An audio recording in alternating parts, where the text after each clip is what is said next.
Tantor Audio, a division of Recorded Books, presents Ryker's Last Salvation by Sherelle Green, narrated by Wesleigh, Siobhan, and Sean Crisden.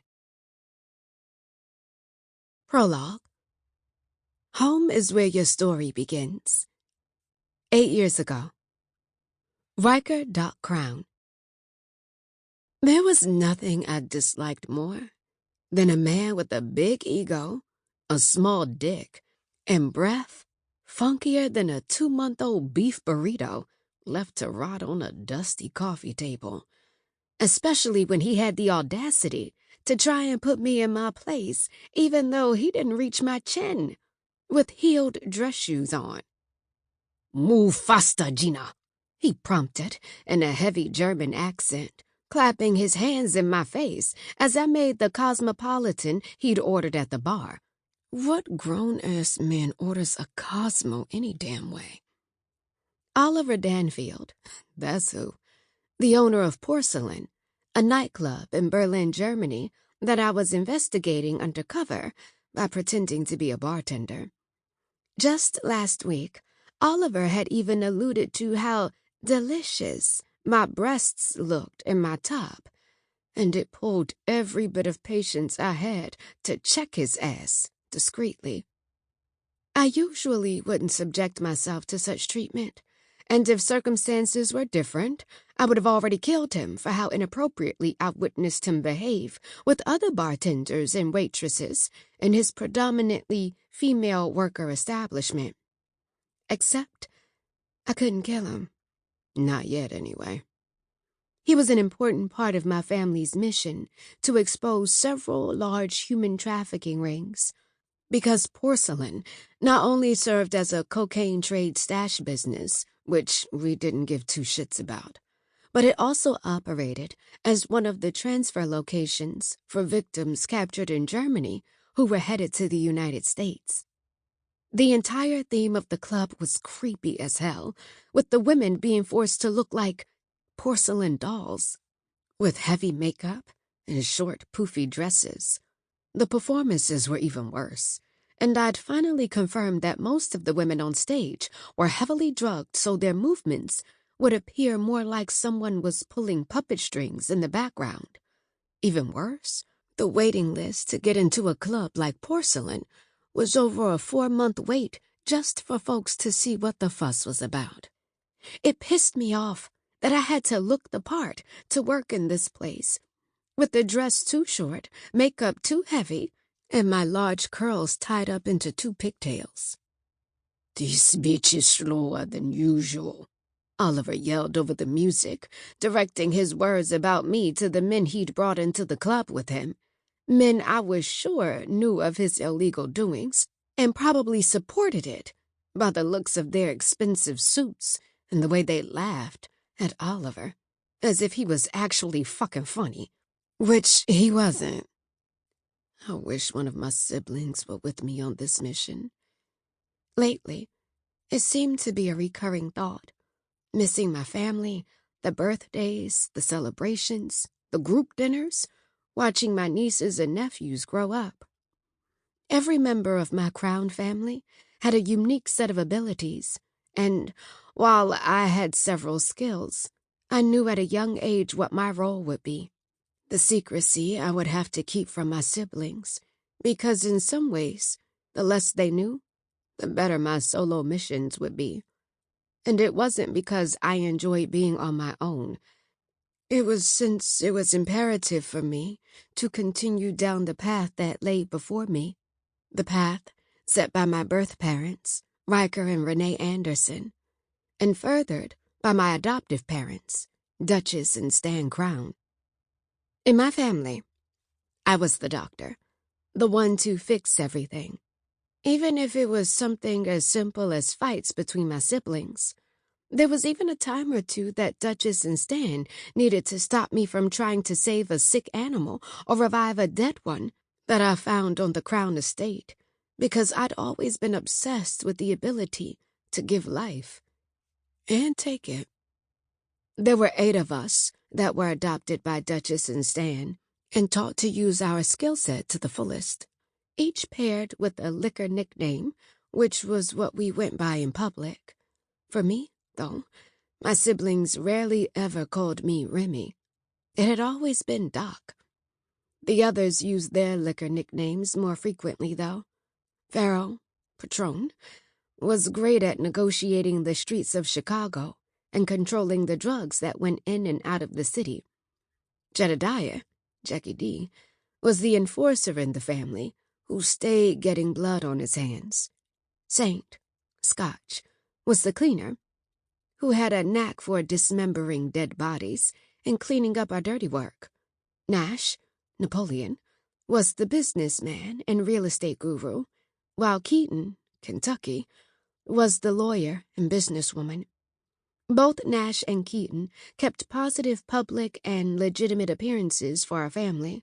Hollis, Hennessy, was the hacker who could find out all the secrets of our enemies, while Creed, Cap, was a financial and math whiz, but probably spent most of his time being our advisor.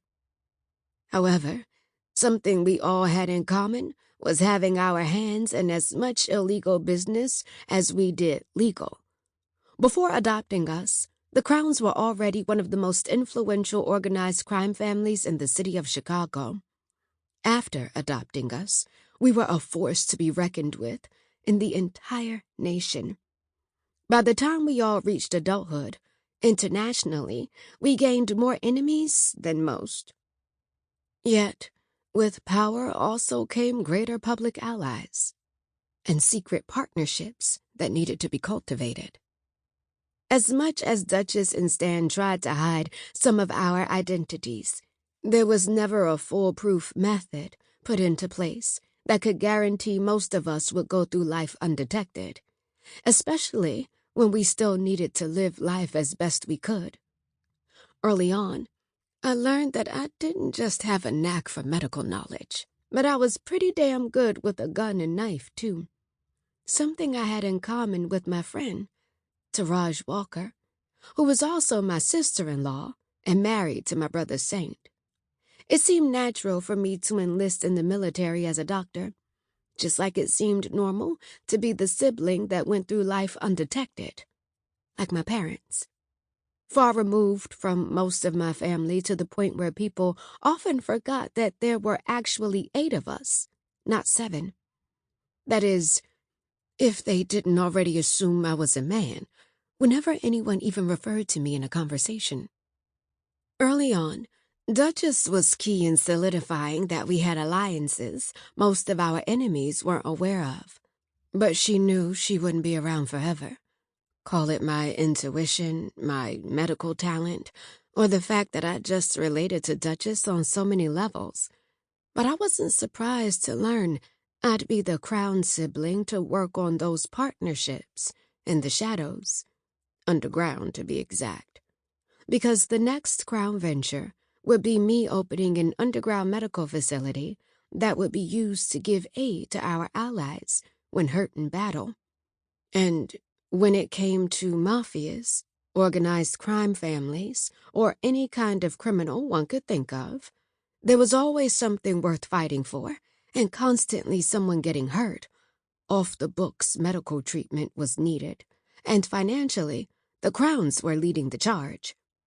Nash had found me a great location in the Undercity of New York. I just needed to build my close-knit team of trusted medical professionals and get the ball rolling. I didn't really like the word killer, but I needed people with experience who could execute someone if needed and wasn't afraid of a fight.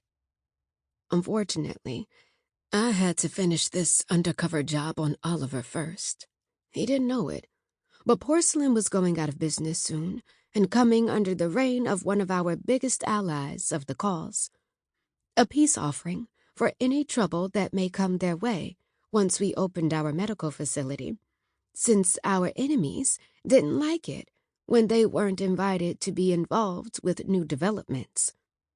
"For once, you got my drink right," Oliver boasted, raising his glass while giving me a slight nod. Shit, he's up to something. Oliver Danfield didn't give compliments without wanting something in return. I didn't have to wait long to see what he had up his sleeve, as I was motioned by one of his men to follow the group upstairs to the back of the VIP section. The floor is empty, I noticed when we walked through the hallway past several closed doors that were undeniably quiet. I'd also never been led to the back conference room I was sure we were headed to, but I knew the blueprint of the space. I'd done my homework. I remained quiet as we entered 2 doors before reaching the conference room where 4 men were already there and seated. "Gentlemen, glad you could make it," Oliver voiced, greeting each of the men. I kept my face as neutral as possible, but I knew 2 of the 4 men, James Reed and Rob Bluff, were 2 of the people on the latest watch list that my siblings and I had received from my brother Hollis, possible enemies that we needed to be careful of if we ever crossed their path. Unfortunately, I didn't recognize the other 2, and unlike I assumed, there weren't any additional bartenders or waitresses in the room, which could only mean one thing. My cover is blown. I didn't react in case I was wrong, but if I was right, Oliver should know that I hated theatrics. If we were going to do this, might as well get straight to the fight. It wasn't the first time I'd been outnumbered by a room full of men, underestimating my ability to take them out one by one, and it probably wouldn't be the last. "Sit," Oliver demanded, nodding to the chair at the end of the table, while the men who had followed us upstairs stood to either side of the conference room. "Why am I here, Mr. Danfield?" I asked, not bothering to hide my annoyance. He laughed. "Did you honestly think I wouldn't figure out who you are?" "I'm not sure I understand what you mean." "You know exactly what I mean." He took another sip of his Cosmo. "I knew something was off with you the moment you were hired. I know you're an enemy, but what I can't figure out is who you work for." "I'm just a bartender," I lied, shrugging innocently. He laughed. Oh, really? My security camera showed you taking down a man twice your size in the back parking lot last night with ease, then dragging the body into your truck." Shit. I was never sloppy, and I thought I was out of the angle of the camera. My intention hadn't been to kill that man last night, but Cindy, one of the few friends I made at Porcelain, had been missing for days, and after talking with some of the women, I learned that Chomp was the last one she'd been with. He was drunk off his ass and even admitted to killing her after she turned him down the last time. "I think your cameras are mistaken." "Hardly." He clicked his tongue over his teeth. "I thought about killing you the moment we entered this room, but these gentlemen didn't bother to come all the way out here to watch me kill someone. I must handle this business first, and after, you and I will continue our chat." He motioned for one of the guards to take me out of the room. I snorted, shaking my head. "Your ego is entirely too big for your small body." A couple of the men who were already seated at the table seemed to stifle a laugh, but I paid them no mind. Besides Stanfield, there's 4 guards, 2 of which are outside of this room. Then there are 4 at the table who I assume are friends to Oliver, making them foe to me. Upon further inspection of the logo on the 4 men's suit jackets, they were from a company called BC Incorporated, a Nigerian financial company, if I remember correctly. Germans working with Nigerians? That was intel I'd have to give to my brother Hollis for us to keep tabs on, since BC Incorporated wasn't on our radar. The odds weren't great, but I'd been in worse situations before. I should have put a muzzle on your smart-ass mouth months ago, he spat. Just like you've done to so many of the women you trapped in this god-forsaken place, I retorted, unable to help myself. Not overthinking my next move, I elbowed the guard holding my arm right in between his face, ducking low to kick the other's feet from beneath him as he towered down. I knew Oliver had a rule against guests and all his guards having more than one gun on them in his presence. Some shit about his father being killed by a trusted advisor. I got the drop on the first guard I'd hit in the face, kicking his gun away. I'd always been agile in my fighting skills, so I used my agility to my advantage, taking out one of the guards who entered from the hallway. It only took a few seconds to realize I had unexpected backup in the form of 2 of the 4 men who had already been in the conference room when I arrived. The 2 I hadn't recognized. I didn't have time to psychoanalyze why they were fighting with me instead of against, both of them taking out the 3rd and 4th man that was with them. I quickly pulled out my knife, not wanting to alert any more guards with the sound of gunshots. That plan was null and void when I heard a shot ring out behind me and found Oliver Danfield lying in a puddle of blood after being shot in the head. "Why did you kill him?" I asked the man holding the smoking gun. The man raised an eyebrow. Pretty sure I just saved your life. What's that accent? I didn't need any help. I had it under control. We encountered more guards as we made our way to the stairs. I stabbed one guard that grabbed me from behind when I reached the 1st level, while kicking another in the groin. Surprisingly, there were still quite a few people inside of the club, assumingly not caring about the gunshot they heard, or not even being sober enough to realize what the noise had been. "Where did you hide a knife?" one of the men helping me asked, clocking one of the security guards with the butt of the gun. "I bet you can guess," I teased, slicing the throat of one of the men I elbowed in the forehead seconds prior. Although late, clubbers finally seemed to take notice of the commotion. In the chaos, I spotted Arya, one of the American bartenders I'd gotten close to, who had only taken a job at Porcelain to try and find her sister, who was last seen here a year ago. "Give the word," I whispered to her. "Danfield is finished. Now is the time for the ladies to get what they need and get out of here before the cops show. I'll be in touch with y'all soon." Arya nodded and squeezed my forearm. "I got you. Be careful." We had a bit of time, because in this part of Berlin, the cops weren't quick to respond, especially with businesses involved in the cocaine trade. 2 minutes later, I was pretty sure we'd taken down all the key members of Oliver Danfield's team, besides the ones who decided to cut their losses and leave with the clubbers. The only thing that didn't sit right with me was that I hadn't seen Charlie, the man who many didn't think was Oliver's right hand, but managed the club more than Danfield himself. A quick look to my left, and I spotted him escaping through the side door that led to the patio. Not wasting any time, I went after him, light on my feet as I turned the corner onto the deserted street, only to be met with his gun pointed at me.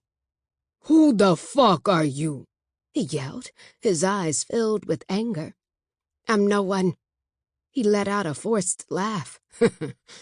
"No one wouldn't take down an entire club in one night." I shrugged. "I was forced to play a little dirty when your boss threatened to kill me." "I told him to kill you the moment you stepped into the club tonight. Had he listened to me, he'd still be alive." I laughed. Oliver Danfield was lucky he survived this long. Seems cosmic that a woman be the reason for his demise. Don't you think? "Das Subjits, dir." He spat in German. "Tisk, tisk now, Charlie boy. It's not nice to call me a whore right after you tell me I'm going to die." His eyes slightly widened in surprise that I knew German. but he masked it quickly. I knew several languages, but that was my business. His shock was just the opening I needed, and before he could pull the trigger, I bent low and was behind him, slicing his throat, without him even realizing what had happened before it was too late. Oh, that was easier than I thought it would be, I said aloud, once again standing in front of him and wiping my bloody knife on his suit jacket. When he still tried to shoot me as his throat was bleeding out, I kicked the gun from his hand. He was dead. Seconds later. Damn, where's my brother's cleaning crew when you need it? I had international connections, and there was no way to hide what had gone down tonight. But hands down, Saint could have had this place cleaned up in no time before the cops even arrived. I almost flicked my knife behind me when I heard the slow clapping of someone a few feet away. I could have killed you for sneaking up on me like that, I told the BC Incorporated guy, who'd been the one to pull the trigger on Oliver. You knew your threats were neutralized. It's a British accent, I realized. Maybe from London or Yorkshire if I had to guess. And you aren't a threat? I asked, still holding my knife in front of me, ready to strike if he did any funny business. He stepped closer to me before his eyes went wide. Come here, he whispered, covering the rest of the distance between us and wrapping his arm around my waist before I could even protest. Then again, I didn't try to get away either, which was even more disturbing. There was a slight enclave in the alleyway that he tucked us into as a few men went past us, talking in German, but too low for me to make out anything they were saying. The space was so tight I couldn't help but look up at him while he gazed down at me. I still had my knife in my hand, but he didn't seem to mind, his eyes running over my face in an observant caress. Gelato cioccolato, made with dark chocolate. That's what his beautiful dark brown complexion reminded me of. I couldn't make it out that well now, but I still remembered it from when we were inside, and I was focused on saving my ass, assuming he was the enemy, which he still could be, but damned if he wasn't a sexy son of a bitch. I was 5'7", so he seemed to stand about 6'3", if I had to guess. It was his eyes, though, that caught me off guard. Not the color, but the intensity. Like he knew shit that I didn't. And I hated when someone knew more than me. We could have taken them down, I muttered, his eyes dropping to my lips as I did so. They had on uniforms, which means they're dirty cops, I finished. Only reason they probably arrived so early. Cops haven't arrived that early in months. When I didn't hear their voices anymore, I broke away from him, rolling my shoulders to brush off the unwanted warmth I felt from his body. The noise to my left caused me to lift my knife again. Whoa, Gina, the other BC Incorporated man who was helping me fight earlier said, holding his hands up. I come in peace, and to give you both the heads up that the club is clear, and the security cameras have been scrubbed. So we should probably get out of here, because those dirty cops just came in. American. Unlike the other guy, I didn't detect an accent. Why should I trust y'all? Because we just saved your ass, Sexy Gelato stated. And I'm sure you parked in the lot, which is now being watched by those cops. So you might as well come with us, because we parked in a hidden location. He's right. I can't get to the car. It was stolen anyway, so it couldn't be traced back to me. I didn't necessarily trust them, but they'd proven to be against Danfield, which made them an ally I needed. Now, anyway. Honestly, they were both good-looking as hell. Or maybe it's just been a while since you've been around male company. And Smitty's ass sure as hell didn't count. He was like the sidekick I never wanted but was stuck with after I saved his life. He was from my Chicago hometown, though, so that made him somewhat comforting. I doubt it's BC Incorporated. So who do you both work for? I asked as I followed them to their car. Sexy Gelato's playful eyes studied mine when he glanced over his shoulder. You don't know, do you? Know what? I asked, discreetly taking out my phone and sending my coordinates to Hollis, just in case following these guys was a very bad idea. Hollis responded quickly, indicating he had me, but something still didn't feel right. Instead of announcing I was about to leave, I slipped down one of the alleys we passed, knowing my outfit was going to get a lot of attention when I hit the main street. However, it was always best for me to follow my gut. I quickened my steps, slowing when I came to the end of the alley, only hopping back when a car took a sharp turn around the corner and pulled over, blocking my exit. When the window rolled down and I saw who it was, I rolled my eyes. Seriously? Sexy Gelato asked. I rather enjoy our banter, but you didn't even bother to stick around for me to answer your question. I ignored him as a message came through, but it wasn't from Hollis. It was the code Duchess often used when she needed me to call her. Stepping slightly into the shadows, I called her immediately. "Is everything okay?" I asked her when she answered. It wasn't like her to request for me to call her outside of our scheduled check-ins because she never wanted to jeopardize one of our missions. Nothing's wrong, but Stan and I have a gift for you. And to get it, you need to get into their car with them. They don't work for BC Incorporated. They work for us. I slightly turned away from the car, ignoring the cheeky grin on Sexy Gelato's face as he leaned his head outside of the car like he was trying to listen. "How do you know what's going on right now?" They messaged me that they were with you, but you're apprehensive to get into the truck. I promise, Remy. Get into the truck, and I'll explain later.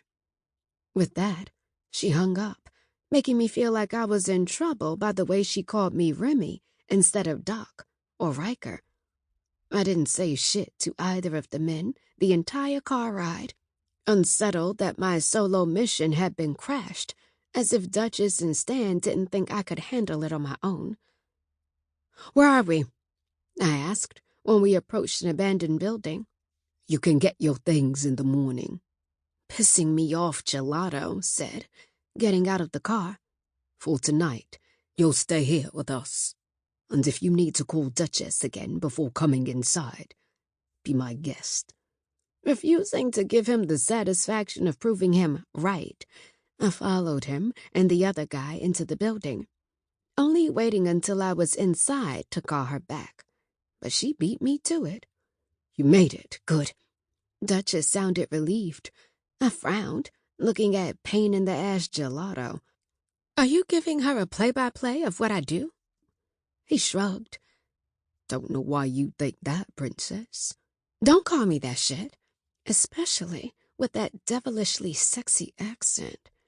I didn't even have a thing for accents, but with him, I sort of understood the appeal. "Then what should I call you?" he asked. "Because your name is definitely not Gina." "He already knows your name," Duchess stated through the line. "Stan is here as well." "Hey, sweetie," Stan stated. "I know he seems a little off-putting, but you can trust him." "What exactly is going on?" I asked. "He's your gift," Duchess repeated. "You said you needed a partner, and now you have one. His friend is on your team as well. You have free reign to choose the rest of your team, but these men have been vetted personally by Stan and I, and we trust them." "You can't be serious," I scoffed. "Oh, she's very serious, sunshine." "Not my partner, Gelato," chimed in as the other guy stifled a laugh. "Are you even qualified for what I plan to do?" He shrugged. "I'm whatever you need me to be." I groaned into the phone, lowering my voice as I said, when I mentioned it would be nice to have a partner before we opened the underground hospital, I was thinking... Sample complete. Ready to continue?